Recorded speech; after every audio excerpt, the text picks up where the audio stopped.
This episode of Free Mind Podcast is brought to you by Bioprotein Technology, the makers of BioPro Plus. BioPro Plus is a non-synthetic growth hormone alternative. Comes in a little vial. You take it under your tongue each morning. No needles or any messy stuff like that. Packed full of growth factors, all kinds of beneficial stuff. I've been taking it for months and my results have been awesome. Recovered from knee surgery, helped my libido, my energy levels, everything. I feel great. Can't recommend it enough. Bioproteintech.com. Use the code FREEMIND, FREEMIND, and get $30 off.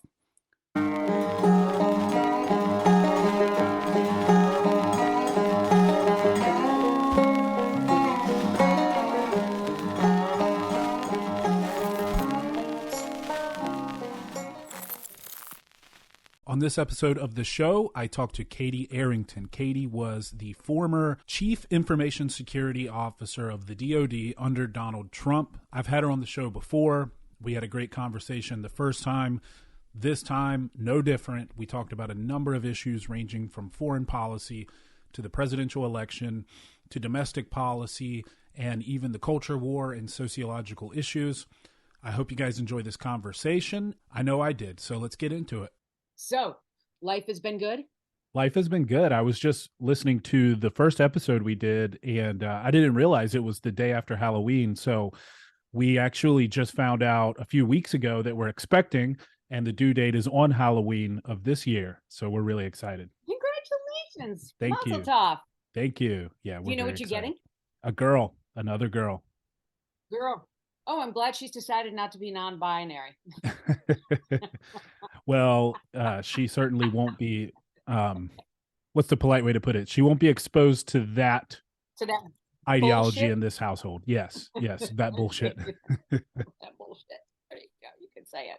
Yeah. No, it's mind-boggling to me as I sit back and watch literally Rome is burning, and this country, everybody's talking about Tucker on Fox. It's like, guys, it's another distraction. Do you not see it's another distraction? You're not paying attention to the game here.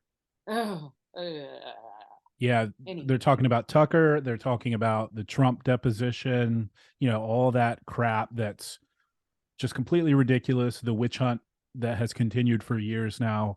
And meanwhile, like you said, there are really important things happening. And when we were texting, you said you definitely want to discuss the Fed and what essentially, as you describe it, is the U.S. government wanting to take over our currency. So I definitely want to get into that. That's something that I admittedly am not super educated on. And so I'm really excited to talk about that with you. And then, of course, all kinds of stuff has happened since the last time we talked. So we have plenty to talk about today. Yeah, I actually, the main thing that is really concerning me, and nobody seems to be talking about it, is FedNow. And this thing goes live in July. And if any of your listeners haven't ever heard of FedNow, when you Google it, the Federal Reserve makes it seem like this great opportunity, this shiny, it's amazing.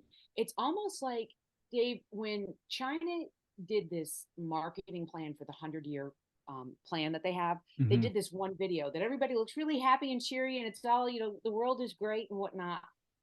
It was literally a cartoon to make you understand how World War III would begin.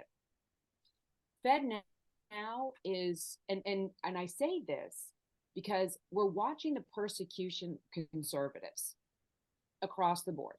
They don't want conservatives around. They will do anything to get rid of us. Bud Light Anheuser-Busch just can't say, I'm sorry. Stupid move, moving on. We have no business getting into this gender discussion. Beer is beer, move on. FedNow is the federal government's way of, right now we have what's called SWIFT, which is the banking intermediary, right? So if you buy something with your Wells Fargo credit card at Target, it goes through SWIFT. Okay. And they want to do away with that. And they want the FedNow program to take over. Well, the challenge is SWIFT has no legal right to stop a payment. right? They can advise you that there's a payment that gives concern, right? But they can't decline a payment because they disagree with the purchase. Right. Which makes FedNow sense. will actually, yes, the FedNow program. So if you're in New York State after July and you go to purchase a gas stove, the federal government actually can intercede. If Wow. you're traveling too much and they think that maybe your green, your carbon footprint, they can decline a conversation. Now, I mean, decline that purchase in saying it's for climate because this president has declared the climate the thing that's going to end all humanity. FYI, yes, climate change is real. It's always been real. It's never stopped from the day this planet came into being to Yeah. now. The It's the where only I lived, it constant was is once change. underwater. Right.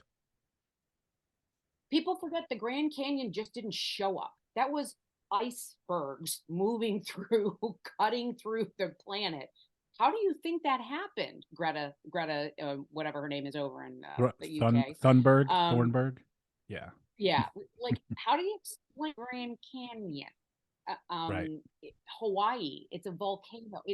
But anyway, so they've got this FedNow program that, it started in 2019. It got just totally bastardized by the Biden administration. And now here we are, and we're seeing how they're going after conservatives. And my concern is who is going to be the oversight of FedNow since nobody is watching the Federal Reserve, right? They're pretty much, they run on their own.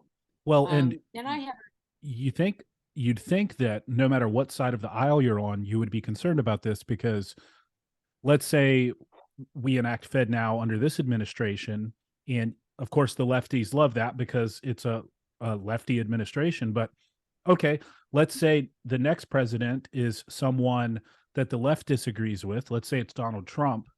Now, Fed now still exists, so theoretically, Donald Trump could say, "Hey, you can't use this for anything related to gender ideology, or you can't use this for anything." So everybody should be opposed to this, no matter what your political leanings are. Would you agree with everyone, that?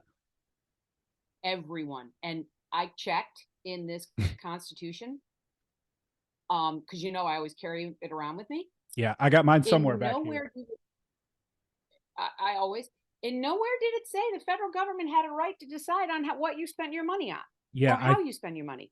But can you imagine in the political season of 2024, and all of a sudden every Republican campaign, suddenly their banks aren't working. yeah, you go to buy a I "Make have waived America Great Again" hat, and you can't. Wow. that. So then you've got this happening at the same time that we've got this central bank digital currency discussion happening, right? Right. Central bank digital CBDC. And DeSantis in Florida, they're the only ones that have passed legislation that says no, always have the U.S. Well, what the central bank digital currency wants to do is take away actual dollars, the legitimate currency, and Right. put it into digital, which only then gives the Fed now more power, right? Since if you were to go and withdraw all your money, Dave, and bury it in the backyard, right, in coffee cans, but the paper tender is no longer valid, like they did in Venezuela. Remember, everybody went to bed on a Friday night in Venezuela and they woke up Saturday morning and they were broke. Rich Wow. people, poor people, everybody. We're moving in that direction very quickly and no one's paying attention. Then you take and you couple FedNow, the central bank digital currency, and then you add BRICS to it. And BRICS is Brazil, Russia, India, Yeah. China, and South America. And they have aligned to say that the US currency is no longer the most desirable currency to trade and devaluing the US dollar. So, and our administration is just sitting by going, well, the redistribution of wealth is a great thing, right? It's got to be a global reset. No, it's not in here. I checked. There's no thing for turning over our sovereignty. And people forget the Constitution is what we as a people agreed to let the government do and not do. Right. And this and I say the uniparty, I've got no love right now for Washington. They're apoplectic. It was, and I kept telling everybody in the previous, when I was running for Congress, that this is lame duck, right? That all the grandiose promises, and this is where the Republicans fall down on themselves constantly. You make bold, big promises in campaigns that you have no way of actually executing. Yeah. And then we'll look like in 2 years, we're epic failures because Kevin McCarthy took the House and he can't even get Biden to sit down and have a discussion about the debt ceiling. Yeah. I mean, That's it's ridiculous. and so as Americans, where are we? And we're still like feeling, I think, the ripple effects of Tucker and Fox, but understand Tucker's not a free agent. They're not letting him. It's what the DOD did to me, right? They put me on administrative leave with a gag order and just wanted me sidelined. They did not want me talking and saying all the things they were doing wrong. Tucker's the same thing, right? They're not going to let him out of his contract. Well, He's not going to be able to go.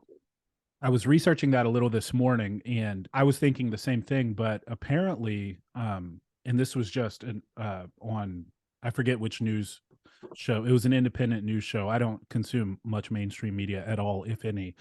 But they were saying that actually Tucker's team is saying, and by team I mean his legal team, his attorney, they're saying that Fox breached the contract first when they released his confidential text messages and leaked all this stuff. And so now Tucker has legal standing to the contract is null and void, essentially.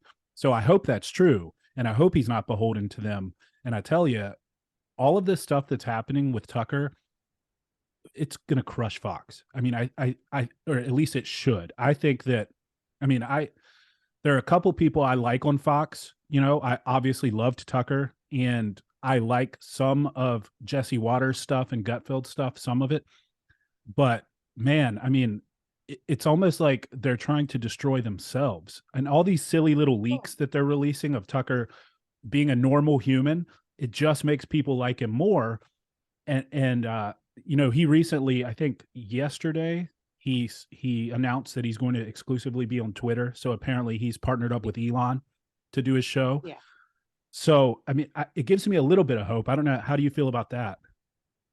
So Fox News is run by Paul Ryan and the Murdochs, right? And Right. I've got no love for Paul Ryan, none at all. And I don't either. I look at, so, you know, listen, Fox has been on a downward spiral. And when they let Dan Bongino go, that was that. I knew, like, everybody, Dan was like, oh, it was on good terms. No, it wasn't, Dan. It's the same. What Fox wants, right? After they paid that $787 million to Dominion, which is absolutely ridiculous. Yeah. But they got rid of anybody that's going to talk about the potential of what happened in 2020. And they sure as hell, sorry for swearing, do not want anybody you can swear all you want or associated with Donald J. Trump. Yeah. Yeah. Fox is no longer, I mean, there is not one iota of America first. Sorry. I think we're having a little signal lag here. Fox is not America first anymore. Not at all. Not at all. And they barely were before they released these guys. I mean, you know, everything that they did in calling the election early and all of that stuff. I mean, the writing was on the wall for a while, I think. And, you know, you said originally this is all a big distraction, and I agree, but I do think that it is important to at least discuss it some, because going into 2024, this stuff matters, right? Because now Tucker has an open, free platform, hopefully, where he can discuss these issues, which I think will play a big role in the hearts and minds of Americans as they go into this next election. But yeah, I agree. It is a big distraction, and the currency stuff really scares me. And it's very telling, Katie, when the people advocating for this are people like Maxine Waters. You know, she gave a public statement saying we need to embrace a central cyber currency in America. I mean, that is terrifying. For one, she doesn't have two brain cells to rub together. And two, that is a fast track to being China. Oh, and so in China, the social scoring, right? So if they and people forget. This is, people have such short memories. So during the campaign cycle, during the general election of last year, there was the final lockdown of COVID in China, and people were in the streets protesting. And see, Americans have a very short memory. People like me and you, it's like it goes into this cycle of, okay, I don't want to think the world is this bad, but the world is this bad. So Mm-hmm. in China, they've got facial recognition on everything. All right. So those people that were at the protests saying we don't want to be in the lockdowns anymore, that night, well, for several nights, the people went home, they locked the apartment buildings up, and the people had to stand in front of their windows with red, green, or yellow. And if you were seen at a protest, they said that you were red because you were exposed to COVID, and they extracted you from your home. Then they sent you to this nice concentration camp, which, oh, incidentally, burned to the ground with the Wow. people in it. Wow. And I wasn't we aware of that. forget, oh, yeah, Wow. the media does not pick this stuff up. So you have in China, because they have oversight of your personal finances, if you're jaywalking, they take it out of your checking account. If they think you're a political dissident, they freeze your money, right? Can you imagine that they've weaponized politics to the point where it is I just would say it's unsafe to be in politics these days, right? You have the two canvassers who one got mad at the other and shot one while they were canvassing, by the way, for the left. Shocker. Not gonna argue on that one.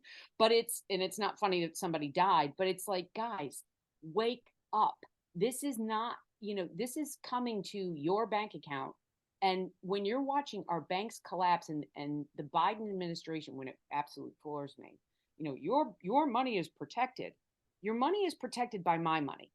FYI. That's the way that our banking system works. And did you hear what he wants to do about mortgages? Yeah, The preposterous. So Biden the higher credit scores, essentially it's redistribution of wealth at the level of lending in the mortgage industry, essentially. So if so imagine at FedNow you say, you know what? No, I'm not going to pay that mortgage rate. I have this locked in mortgage rate, right? Well, the government's got control over your banking account. And they can just say, well, we're going to take out that extra $500 a month, whether you like it or not. Jeez. This and I know it's the extreme of what FedNow could be, but in our government, when you have people who believe in bigger government, more spend, and they know better than you do, that's when you need to say not just no, but hell no. And I don't want Mitch McConnell, Nancy Pelosi, Chuck Schumer, let's go down the line. And I'll even say there are Republicans that just I have lost all faith in, right? There's so Oh yeah, many a that bunch. why bother? A bunch. And this is real. Let's be discussing this. And everything just seems to fall by the wayside. We're still pumping money into Ukraine. Everyone's like, we've gotten to the point where we don't even talk about it anymore. We've become complacent to it already, right? Yeah. Yeah, we It's like have. Vietnam, right? Yeah. We're just going to keep feeding money, and eventually we'll have soldiers on the ground. We're not talking about Sudan and how buggered up yet again, another withdrawal, and we left U.S. lives. There are dead people there that are U.S. citizens because yet again, Mark Milley and Secretary Austin and the Department of State couldn't do a withdrawal. Chick-fil-A could have done a better job on both Afghanistan and Sudan.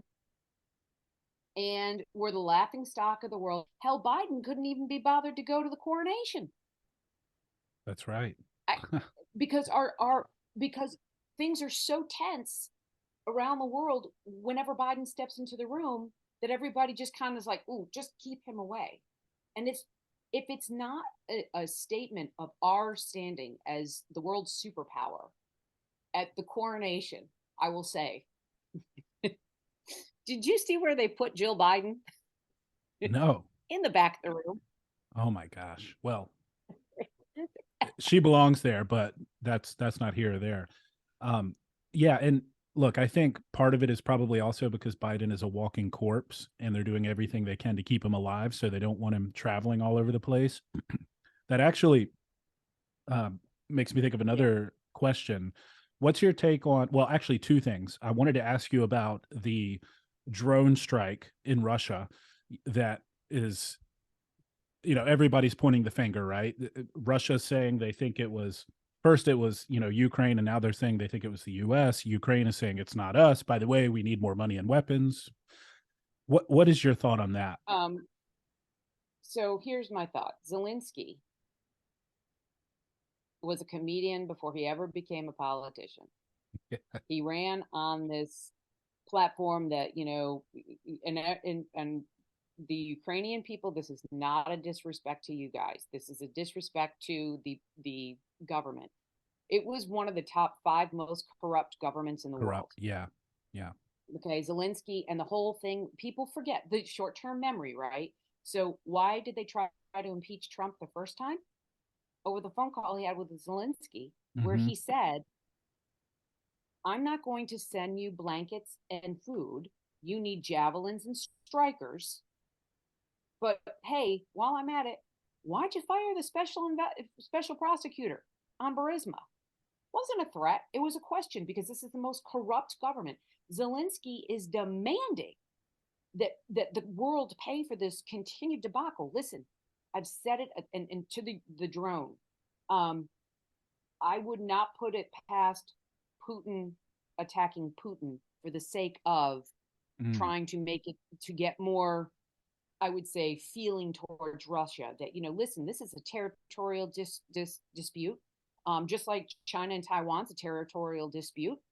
Um, we have to, look at this. I don't put it beyond Putin to have done this to himself, Mm. first and foremost. Secondarily, then would be Ukraine. The U.S. No, honey, I know about our drone capability. Do you remember that guy Soleimani? Yeah. We don't miss, That's true. honey. Good point. We don't miss. Our drones premier. I can't even. The only other ones I would worry about that are really quiet that, I tried to get, and it's another thing, Dave. Let's talk about this, right? The fact that Iran now has a weapon of a nuclear grade weapon, right? Yep. Nobody's talking about it. Nobody's talking about the fact that there are 2 tankers sitting in the Panama Canal from Iran, jam packed full of swarming drones. No one's talking about it. No one's talking about.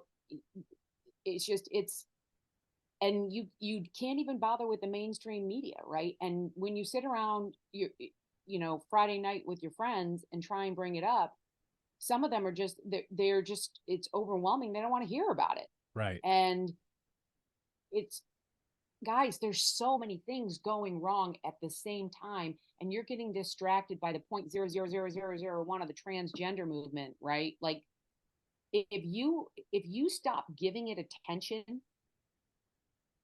and putting it on the media, it will eventually fade itself out as long as the parents are diligent, Yeah. and your That's parents important. have to. And that's where, I could go down a rant on, listen, I actually got into a rant with somebody on, and I don't do Facebook rants often, or, because nobody, you're never going to change anybody's No. mind on there, No, it's right? it's futile.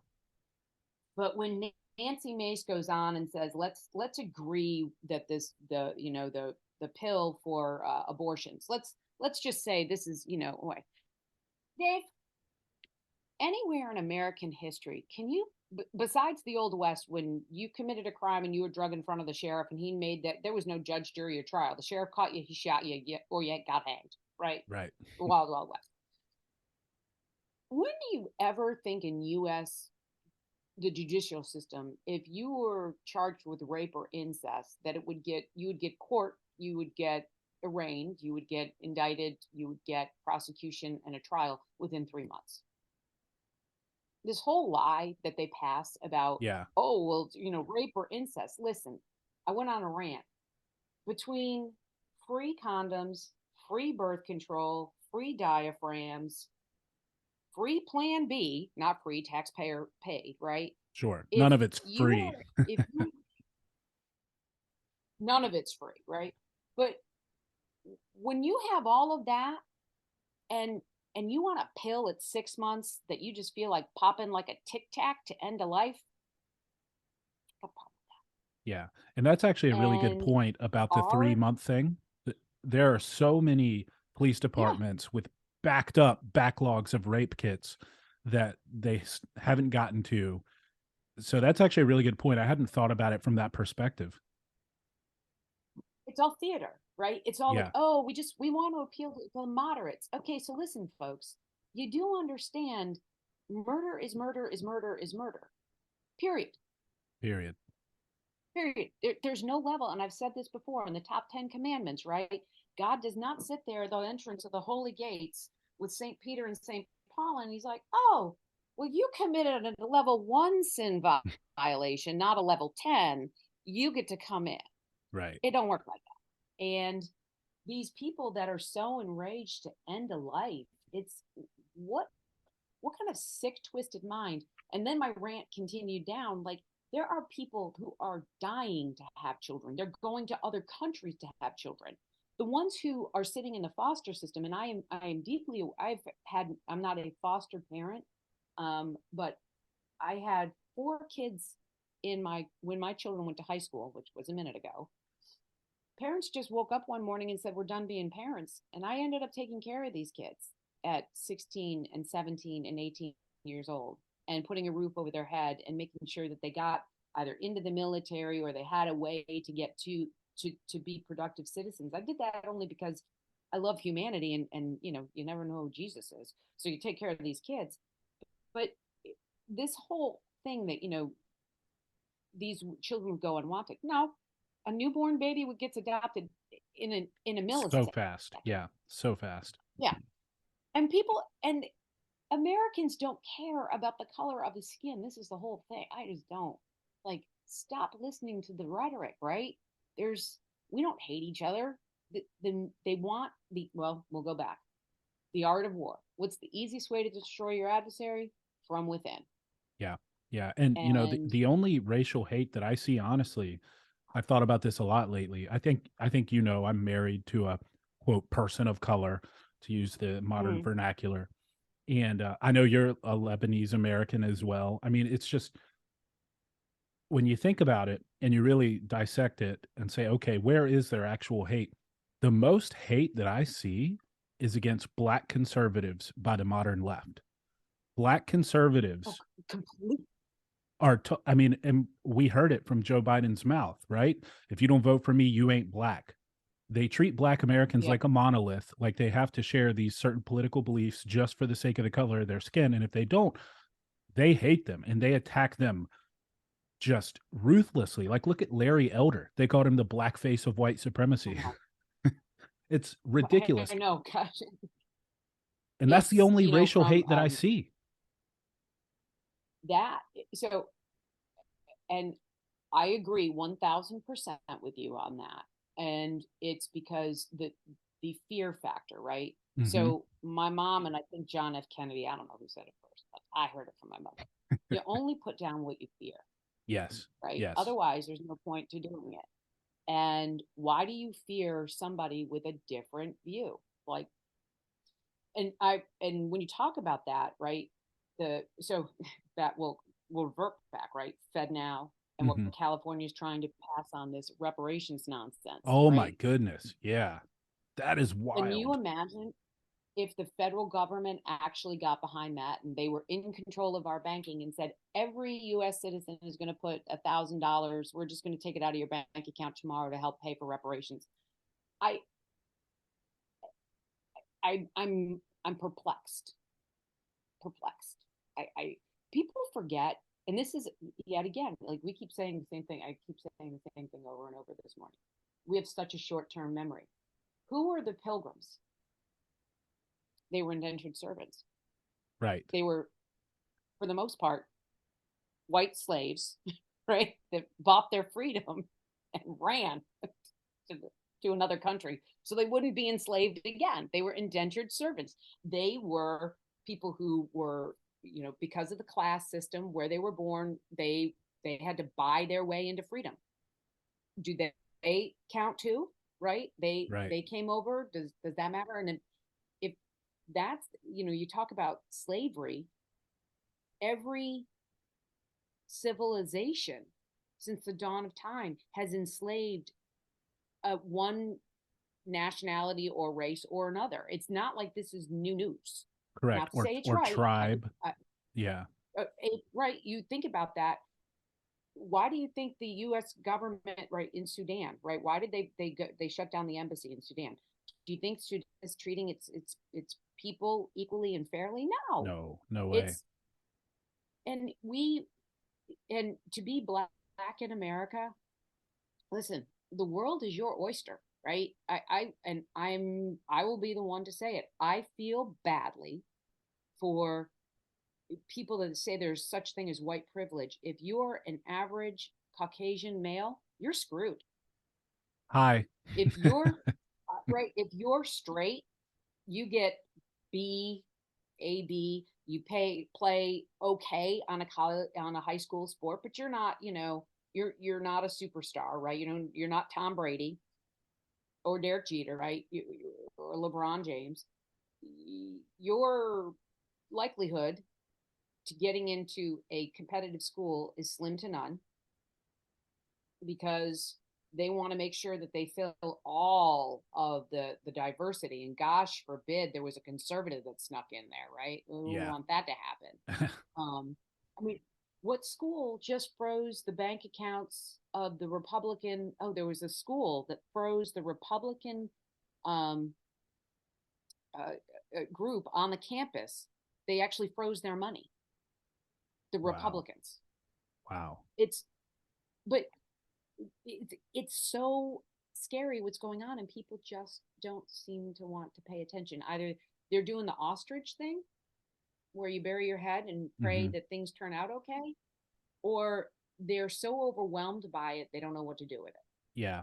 Yeah. And with the race thing, to stay on that topic a little longer, we talked about white Americans and how, look, I had a personal experience, right, as a straight white male. I'm 35 now, but when I was applying to colleges and everything, it was the early 2000s, and I this was what I went through. I was very economically disadvantaged, to say the least. Both of my parents were drug addicts. We lived below the poverty line. I was abused, all that. I have that sob story. And so, I was sort of the the type of kid that aid is supposed to be there for, right? If there's ever a type of kid that aid is supposed to be there for. But what happened was there were tons of scholarships that I was precluded from participating in because I was white. I had to get a much higher SAT score because I was white. And, you just go down the line of all these criteria. And my experience applying to colleges, even in the early 2000s, because of affirmative action and all of this, if I had been a black boy applying to schools with my same grades, with my same extracurriculars, all of that stuff, I could have gone anywhere in the country I wanted, no problem. Right. And so I experienced Hispanic, that. black. Yeah. Yep. The only ones who don't get that is Asian Americans, because they do so well academically now. And I'm sure you've seen it. It came out that a lot of the Ivy League institutions were exposed for putting even higher requirements on Asian Americans because they were doing so well, and they wanted to avoid having a majority Asian student body, for example. Harvard was one that got, roasted for this. And it's just like, man, why can't we just have meritocracy where no matter what color you are, no matter what gender you are or sex, if you're smart, if you're proficient, if you worked hard, you get to go to the best institutions. And Larry Elder talks about this a lot, specifically in the context of Black Americans, and Thomas Sowell, who I'm sure you're familiar with. What happens is you have this downstream effect where Black Americans who go to these elite schools have a much higher non-completion rate. And that's because they're being admitted with much lower scores. So someone who may have been able to go to a really good state school and do really well and launch his career or her career as a Black American, gets into Harvard because of the lower standards based on their skin color, and they have challenges. Flunk out. They don't make it through. They flunk out. And so the effects of affirmative action can be seen downstream in the workforce, right? So, and the complaint is, well, there aren't enough Black people or enough, insert race or immutable characteristic on boards or in high level positions or et cetera. And it's like, well, you're forcing them to go to institutions where they're flunking out. So of course they're not up for those good jobs, right? And if people just realized that and applied the actual principles that MLK espoused, right? The content of your character, not the color of your skin, novel concept these days, then it would work itself out, right? And I was in recruiting for almost a decade. We talked about it on the last show. I worked a lot with DOD contractors, Northrop Grumman, Raytheon, all those guys, recruiting their engineers and stuff. And I also worked with a lot of smaller chemical companies and pharmaceutical companies, stuff like that. And you hear this rhetoric about how it's harder to get hired if you're Black, or parents giving their children names that aren't, quote, Black names because they fear that employers won't hire. I'm here to tell you, my decade of experience in hiring in STEM fields was the exact opposite experience. Completely. I had hiring managers verbatim say to me, hey, we've received some of the resumes you've sent over. They look great.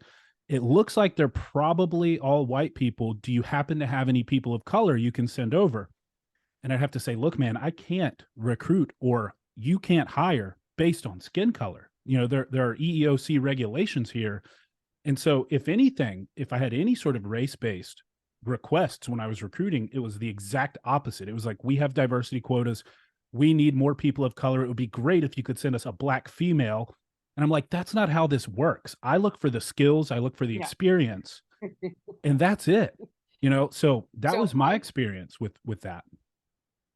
I think to do this, let's get rid of the Department of Education. I said that it's I agree. One-line legislation. Nobody's doing what again. Let me go back again to the Kevin McCarthy house, right? Yeah. Nobody's passed that. Shocker. We all talked about it in the campaign, but nobody's done a damn thing about it. But if we would take off of job applications, college applications, the word race, the world would be a different place. It shouldn't be there. And there's no point in it being there. You know what? Take names off too. Give them a number when that application is put in, so that the HR manager, all they're seeing is the capability of the individuals on the resume. It shouldn't matter. We are all created equal in God's eyes. End of story, right? Yeah. That's it, right? And that's it. And what it really is, Katie, is I'm sure you've heard the phrase, the soft bigotry of low expectations, right? I used to own a company. We sold it at the end of 2018, but I had about 100 employees in multiple states. And I remember having a conversation. It just so happened that the majority of my leadership team, my managers that worked for me in the company, were either female or Black. And that's just the way it shook out. I remember having a conversation with someone who was very much on the left, and I'll never forget this because it struck me as so demeaning towards my leadership team. They said, kudos to you for making diversity a priority in your hiring practices. And my response to that was, I didn't make diversity a priority at all. And if you think that these people are leaders in my company by virtue of the color of their skin or their gender, then you're a bigot, because they're leaders in my company because they were the best for the job. And they just so happened to be people of color or women, etc. And so it's this really cruel and demeaning way of looking at these groups in America, where Democrats largely look at them as less capable, less able. It's just like the whole rhetoric surrounding voter ID. You see all these man on the street videos where they're asking people, I forget who it was, but it was so striking to me this guy was on campus at sad to say, at my alma mater, UC Berkeley, and he was asking UC Berkeley students if requiring voter ID was racist. And of course, they all said yes. And then he asked them why. And essentially, it boils down to they don't think Black people are as capable of having IDs as white people, which is so bigoted and so demeaning to Black Americans. And then in the same video, the guy goes to Harlem and he asks Black people, hey, do you have ID? And they're like, of course I have ID. What are you talking about? And How do that you not? it's so preposterous. And people need to open their eyes to the fact that the side treating Black people as a monolith, the side assuming Black people are less capable, the side assuming they need to push Black people through the system with lower expectations, they are the racists. Mm-hmm. And it's awful that people can't recognize that. Anyway, end rant. No, well, there are many things on that, right? Like this, when I ran for Congress, this was one of my things. The road to hell was paved with amazing pavers with good intentions. Mm-hmm. But anything the government touches, understand, is going to go bad. Turns to shit. Yeah. Turns to shit, right? Yeah. So let's take Section 8 housing. Okay. Yeah. So good example. I firmly believe that if we would let private equity and venture capitalists create a mortgage fund, right, that was developed much like the Opportunity to Invest Act, right, which was a bipartisan legislation, Cory Booker, Tim Scott, that if you put manufacturing facilities in these lower, they're called opportunity zones, but they're areas where there's really no employment, right? Right. If you invest in that facility or company, you can waive capital gains tax for 10 years. So why don't I would do that. I would love to do that. Yeah. So, and the problem with Section 8 housing is it's like the Small Business Administration, and it's like food stamps.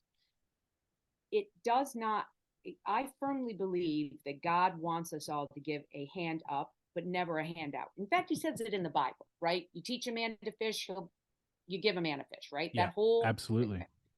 So Section 8 housing, if you're a single mom or dad or grandparent raising children, right, and you're you're able to get promoted, go to school, get promoted, get a higher paying job, and you're promoted, it does amazing things for your self-esteem. You're teaching your children self-independence, right? But then you make $100 too much and you're booted out. Yep. No, what you should be doing is when that person is actually getting their collected together, you turn them over. You pay your water bill and your electric bill on time for 3 years. You can buy that townhouse, and that way it gives them they own something. They actually are vested into the community. There's something there, right? They're having something to leave to their children. They're a part of the community. They're not just riding on top of the community. The Small Business Administration, the SBA is amazing, but they give you loans, but you only can do so much with them. And if you get too big, you can't apply anymore. I went through that. But there's no medium size, right? Right. Yep, right. There's no medium size government, loan program. Meanwhile, I don't know if you saw this. You probably did because you're so informed, more so than I am. The SBA is still giving money to Planned Parenthood, which is a massive business. And I saw a recent hearing. I can't remember who it was, but they were holding their feet to the fire in this hearing because it was basically under the Trump administration, it was deemed that the SBA was not a small business. There's no reason, that Planned Parenthood is not a small business. There's no reason they should be getting Small Business Association funds. Yep. Your ideology notwithstanding, the fact that they're murdering babies, let's just set that aside and let's say they're a huge business in America. Why are they getting SBA funds? And they still are right now as we speak. And it's preposterous. And with me, for example, I had to jump through so many hoops getting SBA funding for that company that I used to own because we were growing so fast and we were teetering on the edge. Meanwhile, Planned Parenthood just makes out like a bandit. That just makes my blood boil. And they want, and the thing is, if they keep them in the that zone Mm-hmm. of control, you need me, right? You don't need the government. FYI, the Right. government's not here to save you. And then the Well, last program's the food stamp program, right? So awful.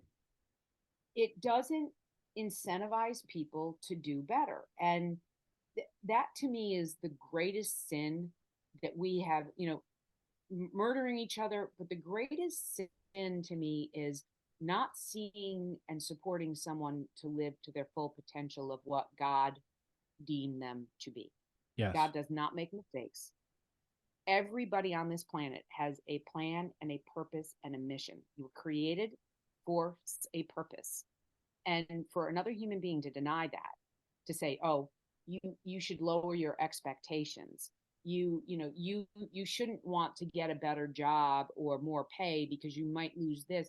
It is the complete opposite of Yeah. what we should be doing. Yeah. And I keep trying to, and I've run for Congress 2 times now, trying to get people to, and I now realize the uniparty doesn't want somebody like me in DC. Yeah. And Yeah. I'm not going to be, and it's no diss, Margie Taylor Greene gets her digs in. I appreciate it.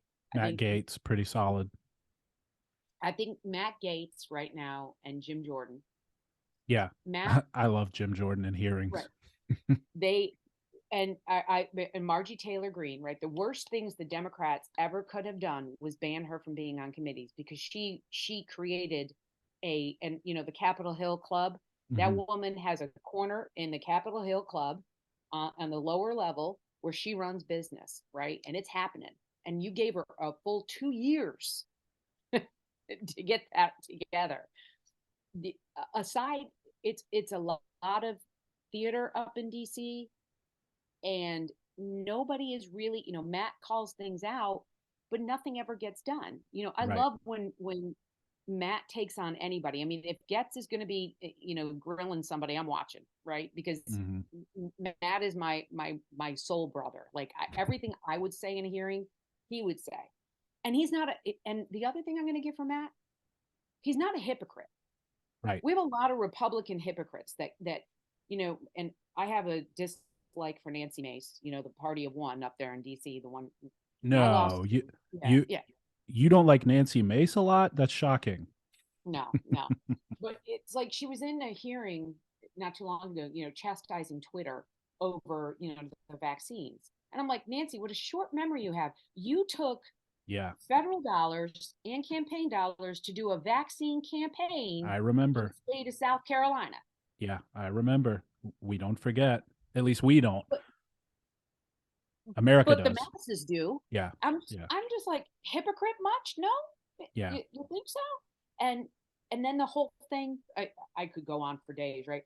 And I was excited for the fact that Nancy was actually standing for something aside from legalizing marijuana or abortions, that she was actually standing firm on the debt ceiling, right? Yeah. Until Kevin McCarthy pulled her into his office and said, listen, Princess, I helped fund your reelection campaign. You're going to do what I need you to do because you're bought and paid for.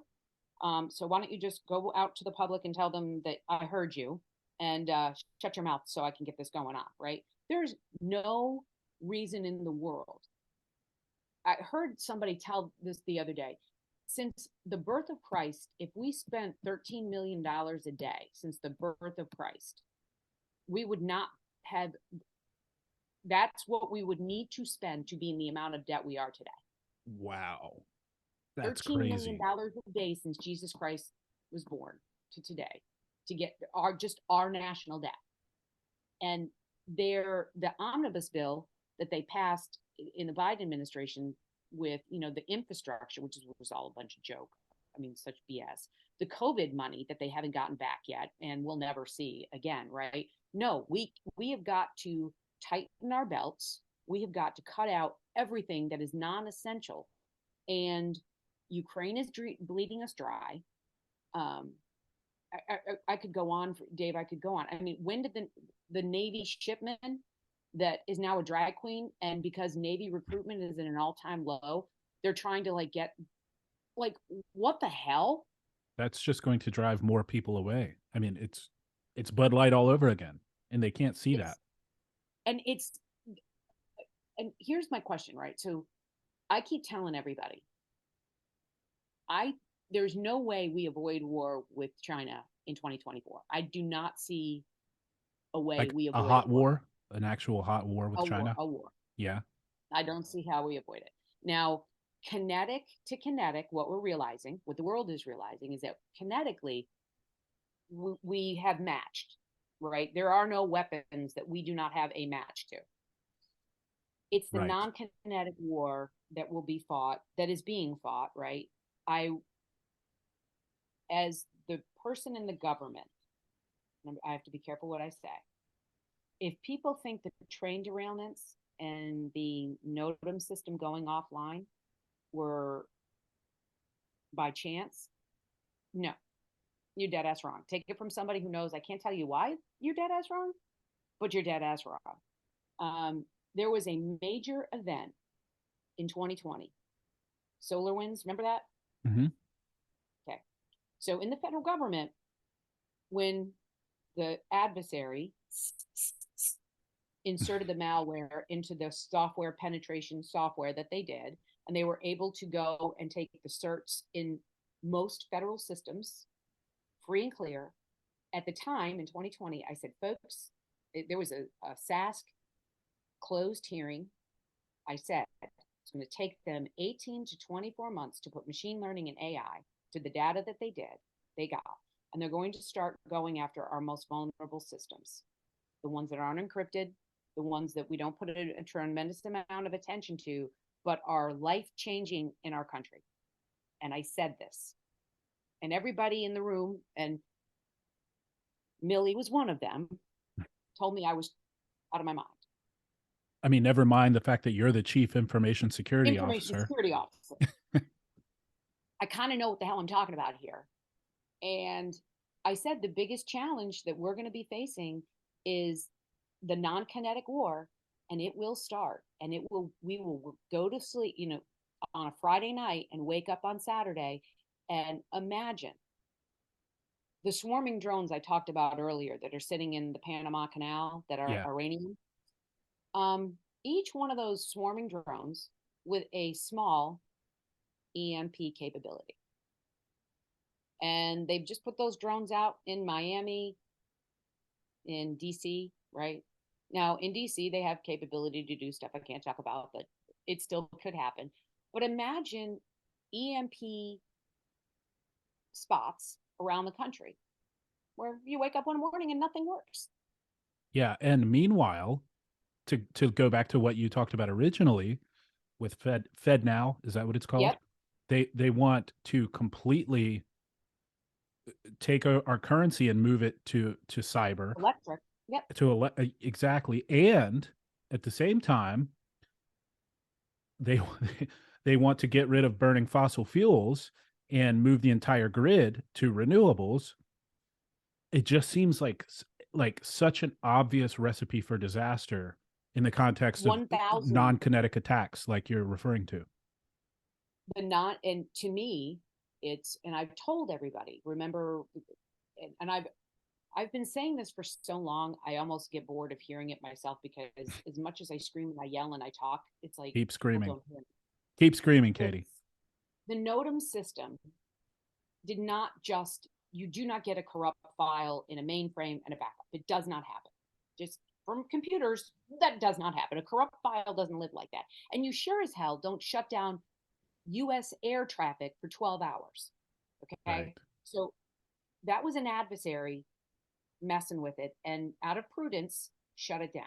Pete Buttigieg wouldn't know what that meant, because this administration, and it's not this administration, every administration, political appointees are in campaigns who, for the most part, in campaigns who donated the most money and who, has the most oomph.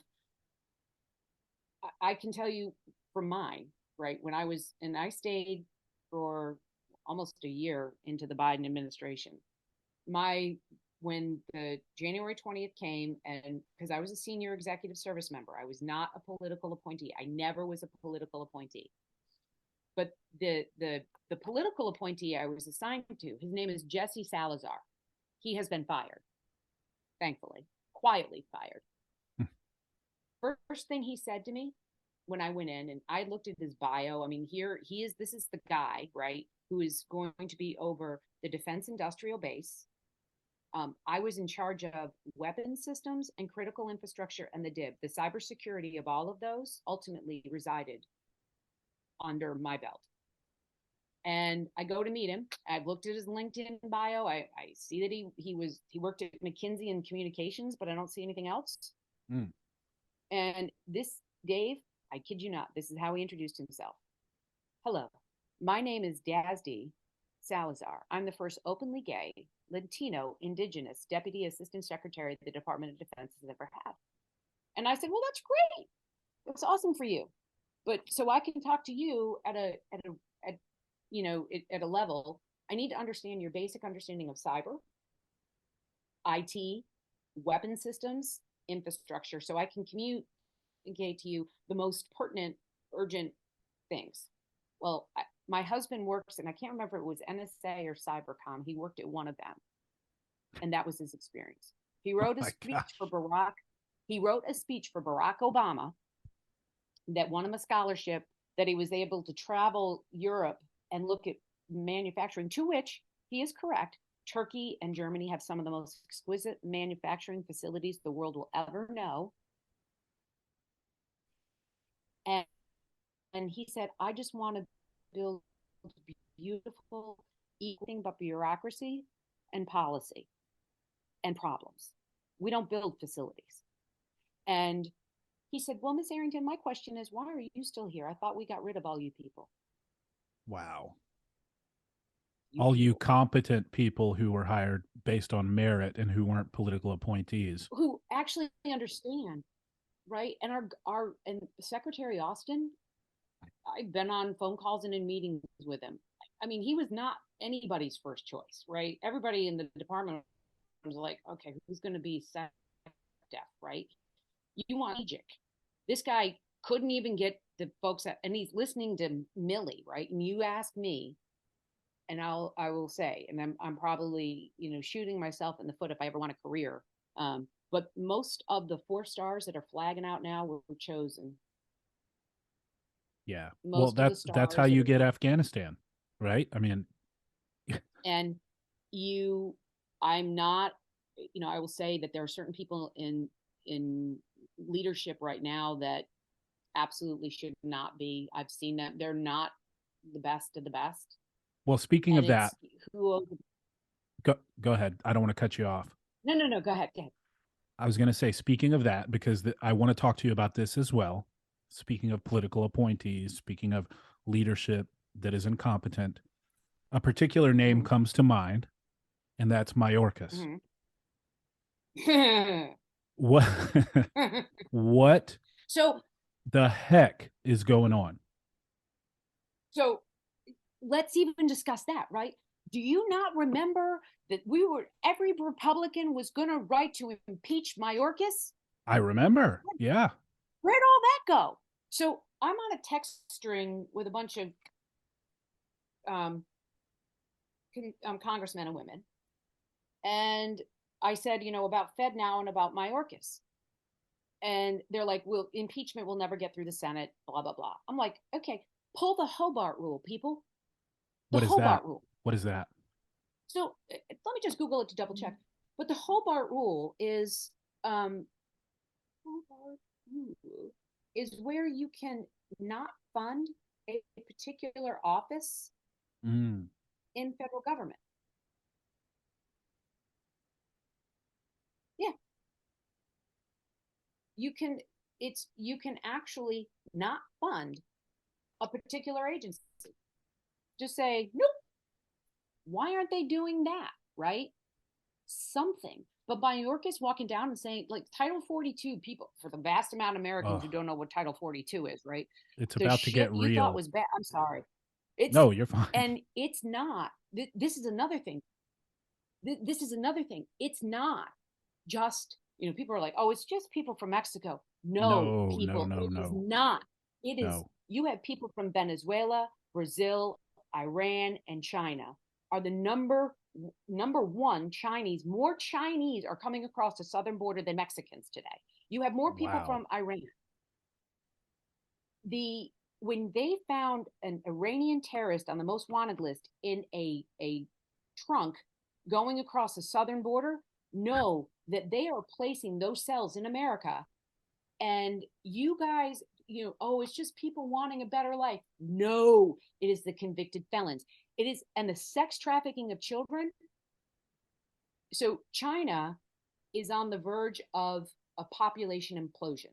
Right. Japan is on the verge of a population where they have more people in adult diapers than baby diapers. Right. And I think even in China, Japan, death rates have surpassed birth rates. I think, if I'm not wrong. absolutely. Yeah.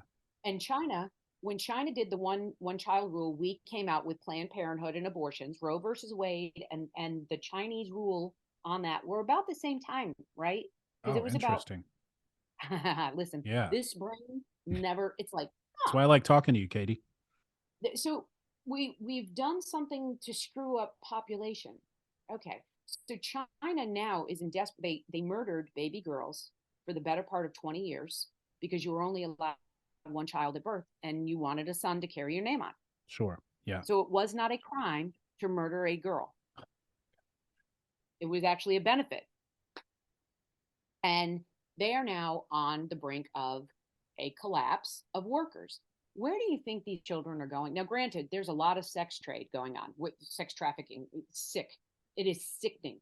It is evil, evil, evil, evil, evil. But you know who I see when you go down to the border? You got a bunch of people from another country buying labor Mm-hmm. and moving it to their country because they don't have enough, right? And these people are just sending their kids. So Mayorkas, and I'll say this now, right? And take me down.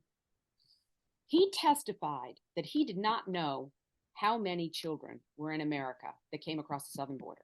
And there is a database. And the night before he testified, that SOB and his team were in there and they knew the exact number. They just didn't want to admit it.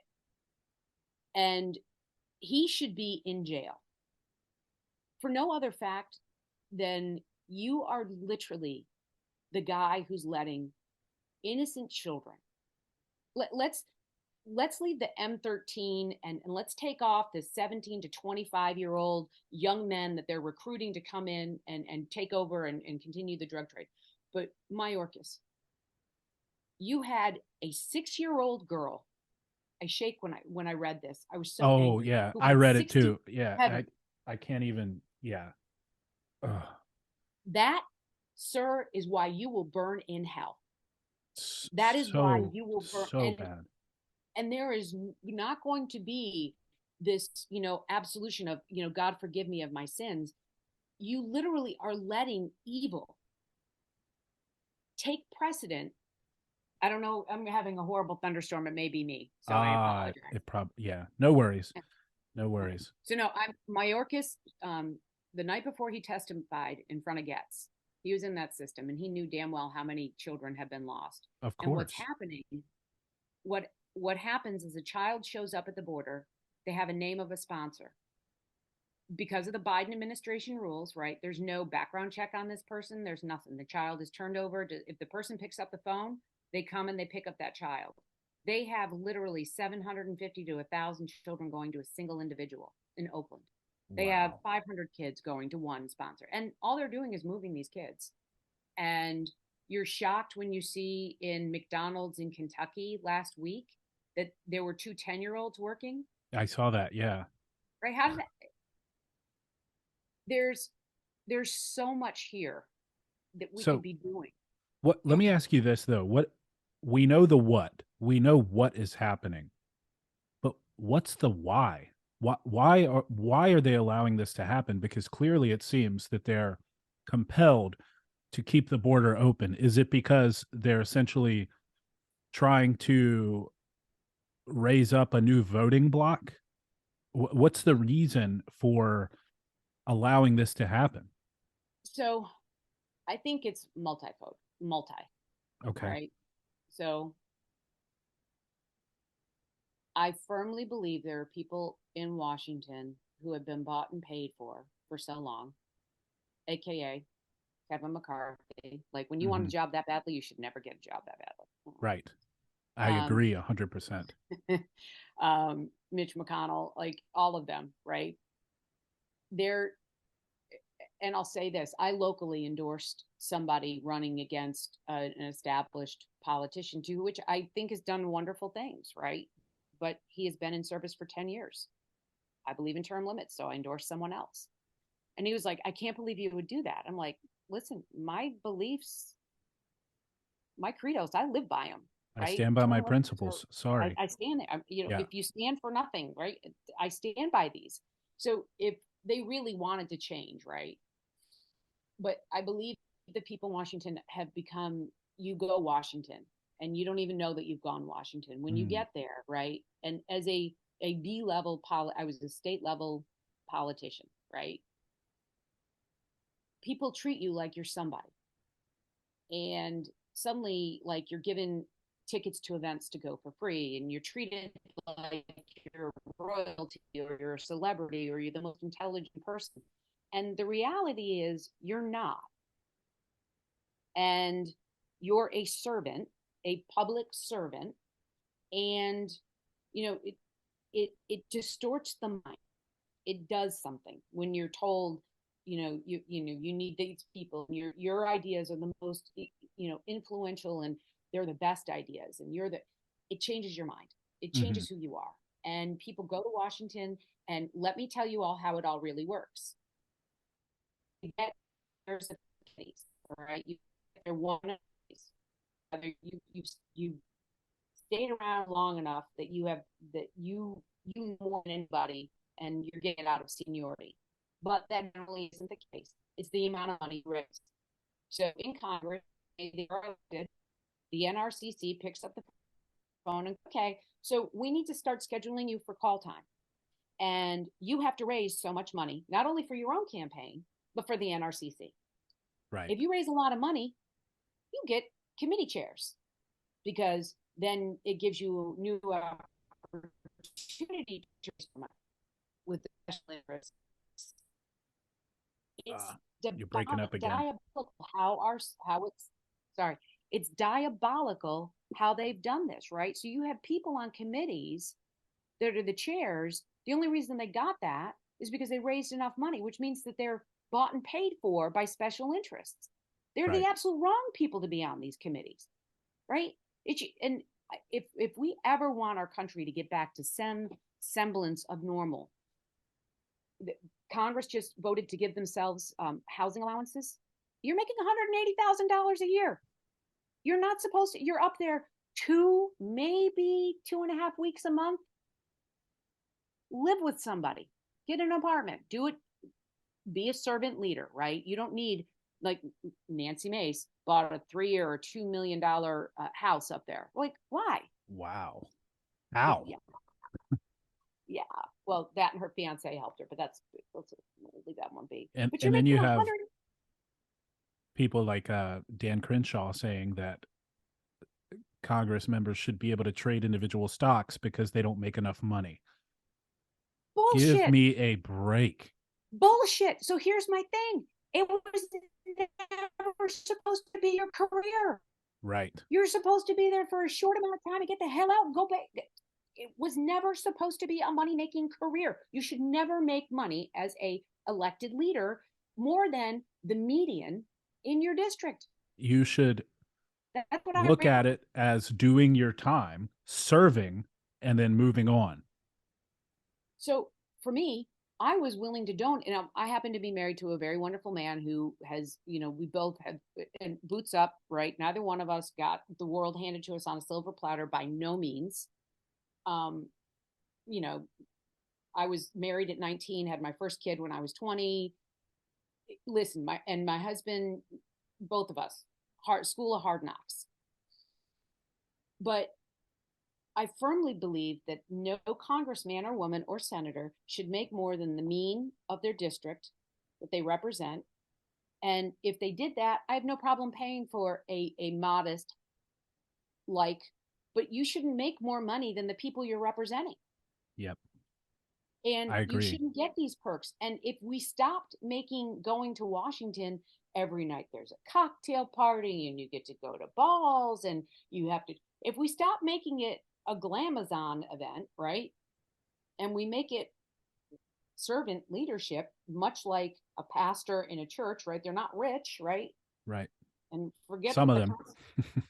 the Constitution was based on the Bible, but why are we doing this, and why as Americans and people are just, and I say we've gotten so complacent. We just, what the greatest generation there ever was has, I think that the last one or two have passed away, and we are in this like OODA loop of just complacency. Yeah. And yeah. we go, and if what I think is going to happen, right, we end up at war with China. Our military is at the lowest levels it's been. Can you imagine enacting a draft between 18 to 25-year-olds today? Like, I have hay fever. I don't think I can do it. Or, yeah, no, I need a break. Like, I'm non-binary. I can't. I can't. It's just, and it's sad. And when I look at the map of the United States, and this is what always gives me hope, because I don't want this podcast to be Katie and Dave, the world sucks. Here's the reality. Most of our country is red. There are blue pockets that tend to be large blue pockets. Right, cities. And let's remember that conservatives and Democrats, U.S. citizens, okay, our brothers and sisters, we are not far apart by any stretch of the imagination, right? It's, for the most part, the normal Democrat, not the radical left or not the radical right. Let's just talk about everyday American, right? Yeah. Democrats tend to believe, that they're okay with giving money, tax dollars, to help people because they feel bad for them. And honestly, my sister, diehard Democrat, right? Understand, like, she's a school teacher, she's seen it. I get it. I also understand very clearly that their Republicans have the same mentality, right? Most Republicans are social moderates, fiscal conservatives for the most part, right? Right. Yeah. There are ones like, me that I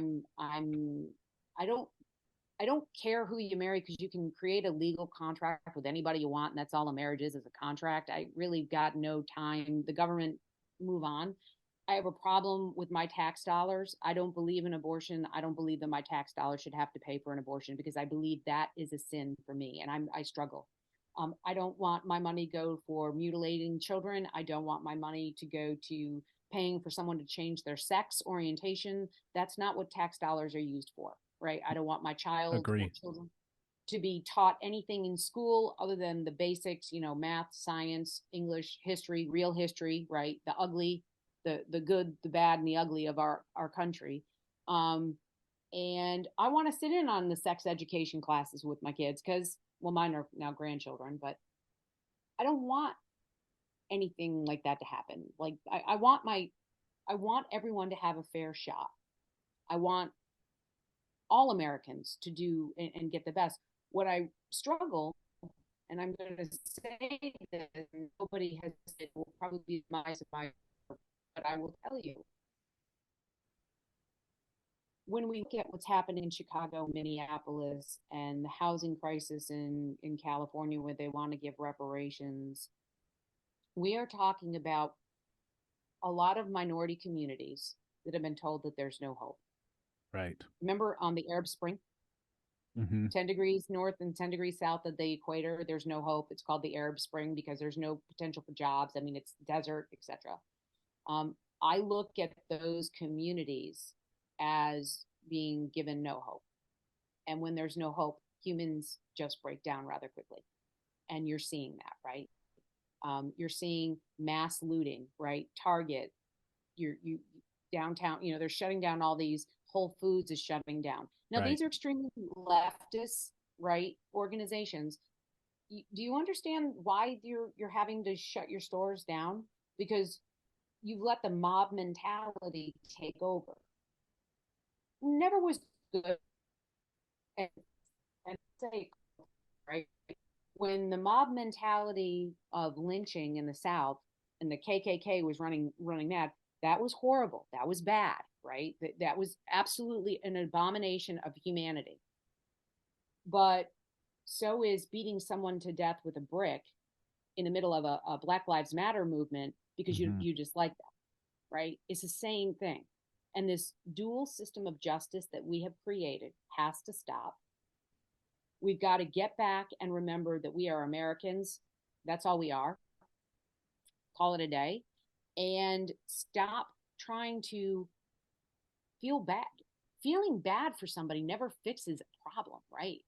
And when we say things like I'm and I'll say this. Whenever there's something wrong that happens, a shooting, guns don't kill people don't guns don't kill people. People kill people, and people Correct. kill Yeah. people with knives, and people will kill with vehicles. We have and I firmly believe this has been a mental crisis that has been building for years, based on how we have vaccinated our children, how we have eaten our foods, the chemicals we've allowed in our bodies, etc. This is a self-created problem that we have in America. It is not as bad in other countries because they don't vaccinate the way we do, and they sure as heck don't do food production like we do. I mean, if you look at the way the Europeans process even their processed foods, they don't allow half of what we allow. Right. I think our country has allowed things to happen, and we're at a crisis point. All that being said, when I say when there's a shooting or there's been something bad, and I say I'm praying for the person that the person that's been left behind. There are people when you die, you go to heaven if you're doing the right things, right? What I'm praying for is somebody to wake up, right? And let's go back to the old school ways. Remember when we went to school? I went to school. We had archery classes. Mm-hmm. I took I was raised around guns. I was never, and I looked at them with a respect of how those could cause harm. We have an entire generation that had been told guns are bad. No, guns are bad. Guns are bad. Guns are bad. No, guns are bad in the hands of bad people. That's when guns are bad. Cars are bad when they're in the hands of bad people. Right. And I think that we need to bring back the basics, right? We need to bring back in schools shop class. We need to bring back home ec. We need to bring back the technical trades back into schools. We need to work on that. And we need to, I would love when I wrote my immigration reform, to which Paul Ryan, did I ever tell you the story? I think you talked about it on the first episode. Yeah. Yeah. So if they had done that, right, and put the $10 toll because it's in the Constitution, imagine if every child in America got breakfast and lunch from non-processed organic food. No red dye, no corn syrup, no added sugar, straight, like we as Americans, we love to go to dinner and take our adult selves out to farm to table. And we worry about, is it organic? Is it, but our kids in school, we give them powdered eggs and, Yeah. Green beans that have been in a can for 5 years. How about we do stuff like that to bring us back to center? And remember that if a child, everybody wants to blame, the law enforcement or for not catching this, this person got a gun. Listen, that person that has the gun that's doing the harm, there was a whole line of things that happened that nobody paid attention to. That does not just come out of the woodwork. And okay, so it passed you by. Let's stop and look around and say, why is this massive amount of children having mental crises? What the hell are we doing as a country to our kids? And it's not just the grooming, right? It's everything we're doing, the foods that we're feeding them, the vaccines that we're putting into them. We don't let kids play anymore. Schools, there's little boys are really hard to sit in their seats. They're just not programmed that way. They're hunters, they're movers, right? Yep. It's innate, and it's not a bad thing to say, right? God created two, male and a female, right? There was a reason. It's just, Dave, the things that are going wrong with FedNow is the one, like if they get control of the money, they'll get control of gun purchases, they'll get control of your fossil fuel purchases, they'll take control of your political donations. Can you imagine what they'll do to the Catholic church? It's just, folks wake up. And I don't even know how to stop this train at this point. Just be aware, right? And fight if you can in your state to get legislation to keep the digital currency out, right? That's bad because in a non-kinetic war, the first thing they do is take out the electric. And if you can't get if you can't swipe your card, what are you going to do? Yeah, absolutely. It's terrifying. I'm glad I started your day off. Yeah, this is great. It's going to be an awesome day. So we, but no, these are things that, you know, that need to be talked about and need to be thought about. We've been going for about an hour and 20 minutes, but I do want Yep. to, before we close up, I do want to get your thoughts on the upcoming election next year. So we obviously have Trump running. Yep. He's announced Biden is going to run, even though he's a walking corpse, and the DNC has refused to host primary debates. Yep. And you have RFK and Marianne Williamson who want to primary him. Then on our side, Trump, of course, and then DeSantis still hasn't announced, but I mean, it looks like he's going to run. I'm getting DeSantis brochures and flyers in my mail here in South Carolina. Yep. And then another really interesting candidate that I gotta say I like a lot of what he says is Vivek Ramaswamy. I don't know how familiar you are with him. Yeah, and so what are your thoughts on everything going into the election? Biden is going to hide in the basement probably. He's not. There are going to be no debates because they know RFK would absolutely shred him alive. Shred him. And now, so in 2020, wow, yeah, I got to think back. In 2019, it's been a long few years. Yeah. So I will tell you my outward side, right? From the Biden Democrats when he came to South Carolina, when Jim Clyburn decided who would be the next U.S. president. Essentially, he did. And he got Biden to win South Carolina. Thanks for that. Yeah, thanks, Jim Clyburn. I was in my coffee shop in Summerville, South Carolina, and Tulsi Gebhardt walked in. And I said, "Why aren't you on the stage?" And she's like, "They wouldn't let me." Because she's fierce and she destroyed Kamala. So I will tell you, not this election cycle, but watch that woman. Oh yeah, I do. Yeah. I think she's got,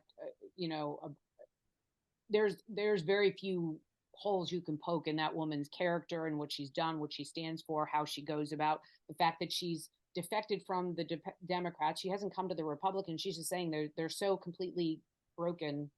So in 2024, as we go in, here's Katie Arrington's thoughts. I like Ron DeSantis. He was in South Carolina and I went to go listen to him speak, and he laid out a really good domestic program. And remember, he was a congressman before. Right. And who was he buddies with? Paul Ryan. Okay, so that doesn't mean, because I like what DeSantis has done, correct? But it's just like Nikki Haley. Nikki Haley only was a good UN ambassador because she had the Trump policies to stand on. Nikki Haley is a sham, has been. She was probably the most despised governor in the state of South Carolina. She is only about Nikki Haley. She is one onion peel deep. I've known the woman a while. So Nikki out altogether. Yeah, I didn't even bring her up. I forgot she's even running. Yeah. So and for your listeners, this is Katie Arrington's take on the world. Our domestic crisis that the Biden administration has created is going to take decades to fix. So know that is not going to be something that somebody with good domestic policies can fix right away. We need somebody in the White House in January 2025 that can put the world back on notice and saying, get off. There are very few countries in the world that can be self-sustaining. We happen to be one of them. I want Donald J. Trump back in the Oval because he's the only person who is going to have Z, Putin, Zelensky, the lot of them on notice. He needs to have an amazing vice president, and nothing against Mike Pence. He was a love.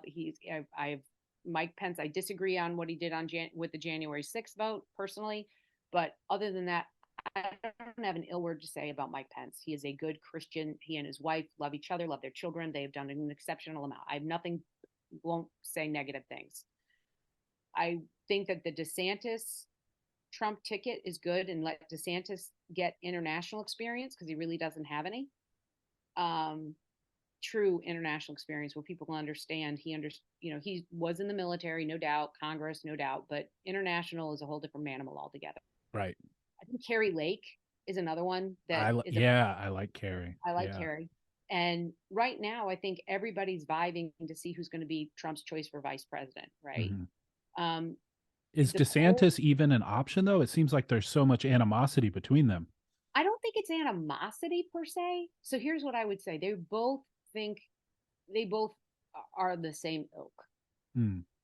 Okay. They both, right? So let's be and fair, right? Now, when Trump says he's, meatball Ron.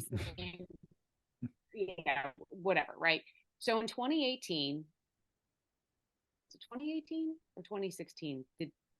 I can't remember what year he ran. DeSantis ran. It was Trump that endorsed him. It was Trump that took him from negative to a positive. Okay. Yeah, absolutely. And yeah. A lot of people need to understand around the country, they're nervous about DeSantis.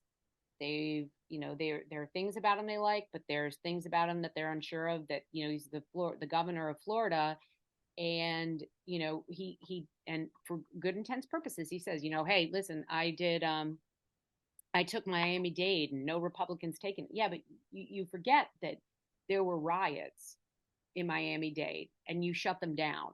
So the essentially black vote, right, sees you as somebody who saved the urban Miami businesses, the minority businesses, right? So you like think about what he's done and who's voting, and then you got to think about the mass exodus of people who came into Florida because it was open and not part of the shutdown, like South Carolina too, right? I mean, you and I both know it's everybody and their brothers moved here. Oh, so yeah. People want Trump. They don't want, and the last time I talked to Trump, the thing that I said, and I'll say it now, is people love you. They don't want to hear the negative, right? They want you to save them. Save them. Don't pick on anybody. Save them. Tell them how you're going to save them. And everything else has pretty much proven itself. Even those Trump haters are just like, listen, I may not have liked his mean tweets, but energy independence meant something. You're never going to get the far left. You're never going to get the LGBTQ community to come out and I shouldn't say that. I don't think the trans community will come out and support him. I think the LGBTQ, he's pretty fair. I mean, I know a lot of gay Trump supporters. Big time. That's why I'm saying I just think it's the trans side.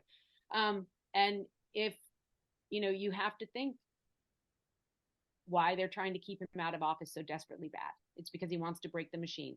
And I couldn't be more supportive or hopeful that he can break the machine. The faster he breaks the machine, the better off we all are. What about so I mentioned Vivek. I really like the guy. I like what he did. He'll be a great cabinet position. I think, so I think there's got to be somewhere for him. He's the only one that I've heard say, I'm going to get rid of the Department of Education. I'm going to essentially get rid of the FBI and create something new. And his private industry business record is amazing. And he's sharp. I would love to see him somehow involved moving forward. What I would think in Katie, so I always say it's a deck of cards, right? What's the best hand that I could have? Yeah. I would love to see in the Oval Trump with Carrie Lake as the vice. Ooh, yeah. Just because they're fighters, right? Trump and Carrie Lake. In Trump's cabinet, I would like to see Tim Scott over Commerce. Commerce, yeah, for sure. Secretary of Commerce. Sure. Tim, right?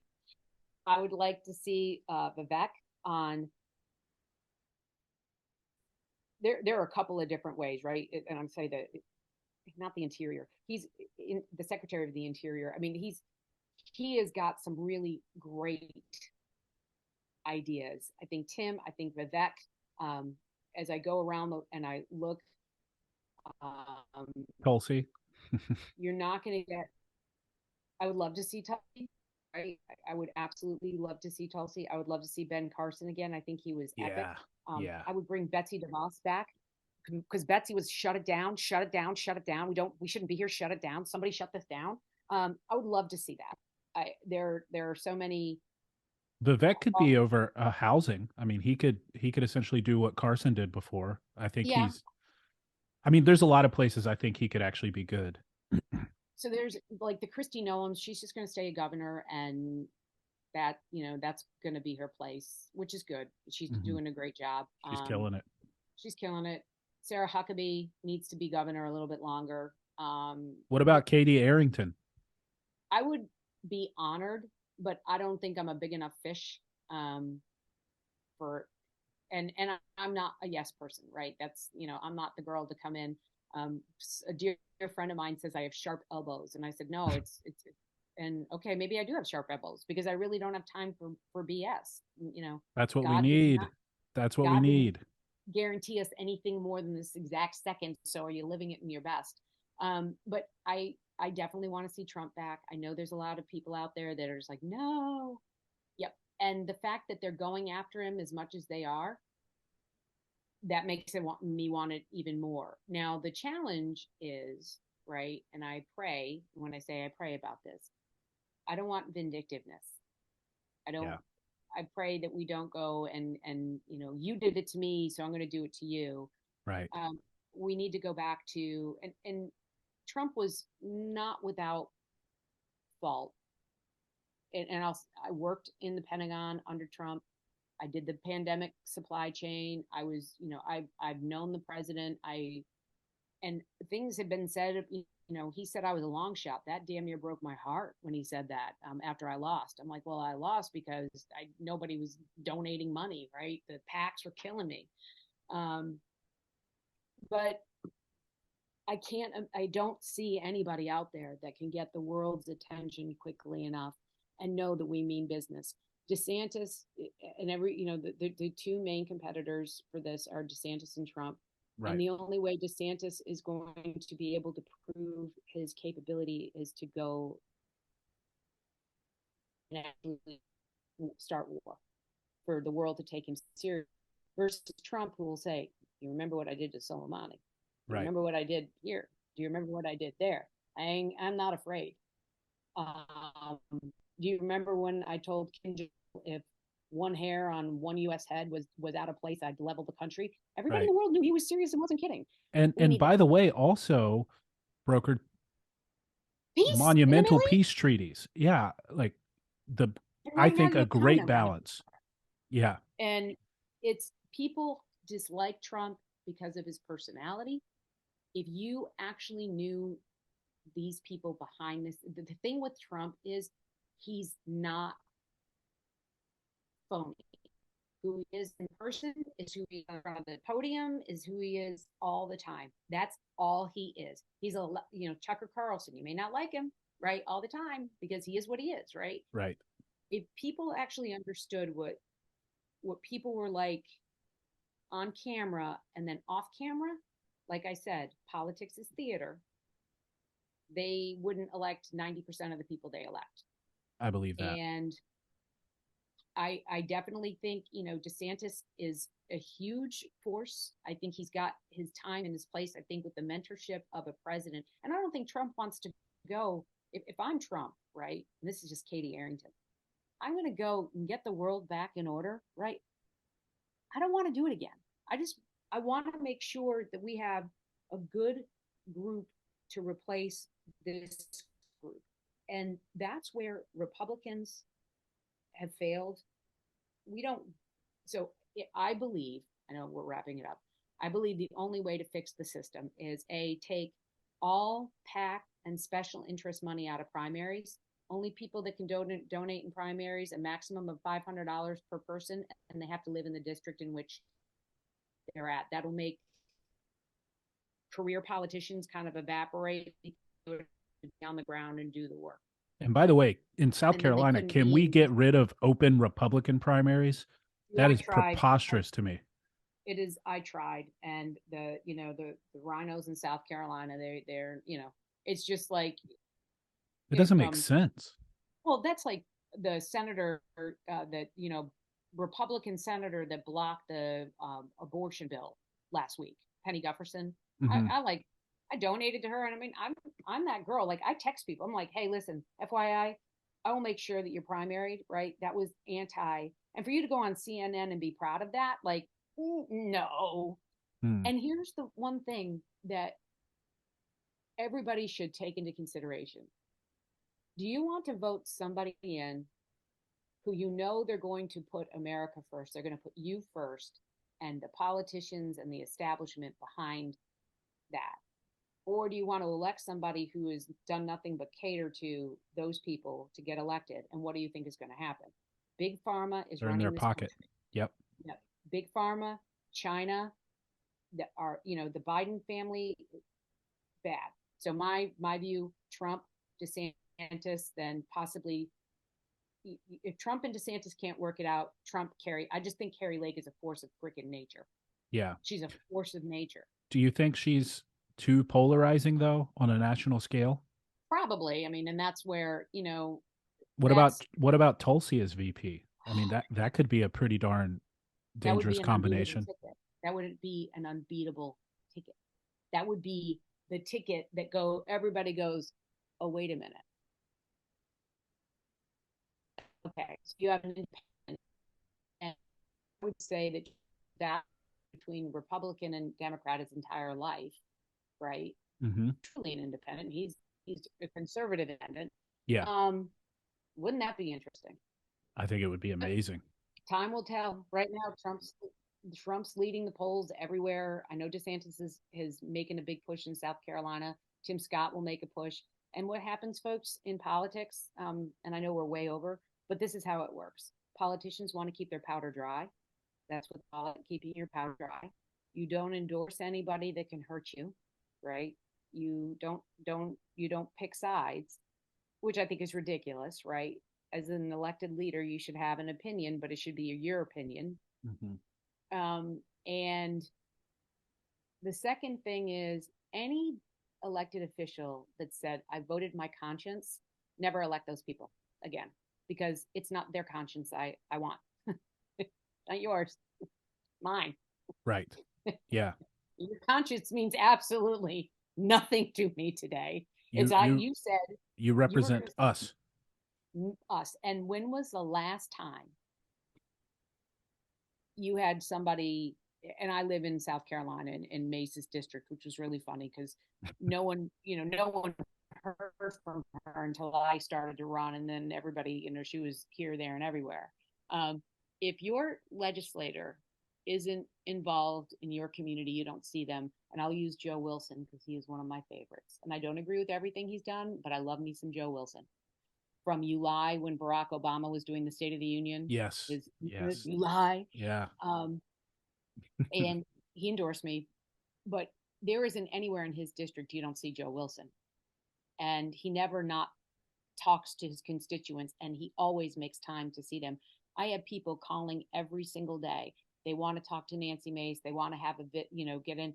They meet the staffers and they get a staff phone call. Listen, I'm your constituent. You talk to Hmm. me. Yeah. It took a full year. So I reached out to Nancy Mace a couple years ago now. Because I wanted to bring her on the show. I live in South Carolina. She, Yeah. I want to talk to everyone. And it took a full year for her to respond. And it was putting me in touch with her communications person. And I didn't even take it from that point. And it's just like, it's very clear the people who care. I'll put it that Mhm. way. And it's, and I look at, Ralph, I look at my state I like Ralph. congressman. I I like love Ralph. Ralph. Yeah. I love Ralph. And now that, Mick Mulvaney is, we're going to primary him. Mick, bro, Good luck. get on with it. Good luck. Like, you're just like an annoyance. Ralph Norman is a very good guy. I think Jeff Duncan, another awesome dude. Like, doesn't, he is not a highly visible, he's a good congressman. He's doing the work, not looking for the accolades, right? Mhm. Ralph Norman doing the hard work. Joe Wilson doing the hard work, not looking for the accolades, not looking for the press. I will say the one thing that disappointed me more than anything, right? A lot of things. Nancy Mace showing up at the White House Correspondents' Dinner. What the hell are you doing there? What? Yeah. What? Are you looking for your next job? Because of you, I'm sure would love you on. I mean, it just like that's not like I would want to be at home with my kids and my fiance. She's engaged. Like, why are you at the White House Correspondents' Dinner? Why? Joe Biden's speaking. Who in the hell cares? Yeah. Move on. Like, Speaking. it's like, but that's my thing. It's But hey, since no one watches Fox anymore, let her keep going on it. Right. Right. Let the Well, Foxter Katie, go. it's always a pleasure speaking with you. I Yeah. definitely, love these conversations, and I know you bring a lot of value, and the listeners really appreciate it. So, thank you for taking your morning and spending it with me.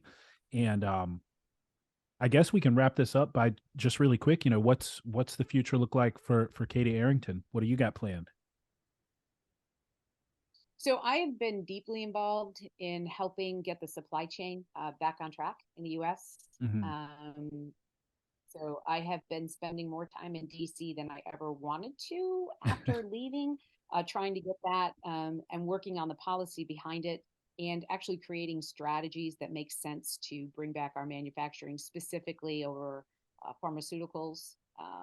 Yeah. Really hard that, and as sadly we're trying to move to electric everything, getting real batteries in this country so that we're not dependent. So I have not stopped. I am still a servant leader. I do podcasts like yours. I probably do 10 to 15 podcasts a week. Wow. Well, And thanks for fitting me in. no, listen, dude, Dave, you don't even know when my boys, my Amjed and my Seth text me. I'm like, oh my gosh, yes, put me in touch with them.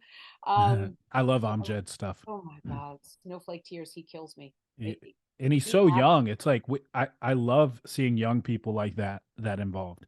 I hope he runs for. He's graduating in a year. Um, I hope he runs for office immediately, Yeah. and we get him onto it. And you talk about somebody. I mean, his parents from Iran. I mean, he has definitely not had it the easiest. But my gosh, that kid is so. And that's the thing. His parents came from a horrible place, and they understand how great They America is, understand. and Yeah. they they gave that to their son. But that's right now what I'm doing. I will probably be helping people on campaigns in 2024. I don't know. I say I won't run, but then I probably will run. But I can't stand Nancy Mace. I cannot stand Nancy Mace, but I also cannot stand what DC has become. And unless Trump is there, I don't think it's going to change. So get him elected, and then maybe. Yeah. But I'm still deeply involved in saving America. Well, I love thanks it. for all you do. No, no Truly. problem. I do it all, and I do it all because I love my country. My husband takes me as the greatest tax write-off there ever was. I love it. That's beautiful. All right. Well, thank Take you care. God again. bless. God bless you. God bless your family. God bless Thank you. America. And everybody listening, we appreciate you. And until next time, keep your minds free.